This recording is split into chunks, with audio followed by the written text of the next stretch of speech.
Apa istimewa Mekah dan Madinah ni? Apa istimewa dia? Kata Anas bin Malik radhiyallahu an, dia kata Nabi SAW bersabda, Nabi kata laisa min balad illa sayuta'uhu dajjal. Tidak ada negeri di dalam dunia ini melainkan Dajjal akan pijak bumi itu. Rasul cakap apa? Illa Makkah wal Madinah. Punya istimewanya yang kata Mekah Madinah ni, Allah tidak izin untuk Dajjal pijak bumi Mekah Madinah walau sejengkai. Tak boleh. Allah tak bagi, Allah tak izin. Laisa lahu min niqabiha naqbun illa alaihi almalaikatu safina yahrusunaha. Allah letak malaikat di sekeliling Mekah dan di sekeliling Madinah sehingga tidak ada naqbun. Naqbun ni maksud apa tuan-tuan? Lorong tikus. Tak ada. Tidak ada satu lorong kecil pun untuk Dajjal masuk ke dalam Makkah dan Madinah. Pasal apa? Malaikat duk jaga. Dia nak masuk, tapi Allah tak bagi.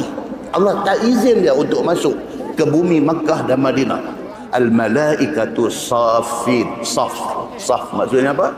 Berbaris-baris malaikat duk jaga di sekeliling Mekah dan Madinah sehinggakan Dajjal tidak boleh masuk. Summa tarjuful madinatu bi ahliha salasa rajafatin. Nabi kata apa? Menjelang kiamat, Allah akan suruh malaikat dipegang bumi Madinah ni goncang. Dia kata apa? Summa tarjuful madinatu bi ahliha salasa rajafat.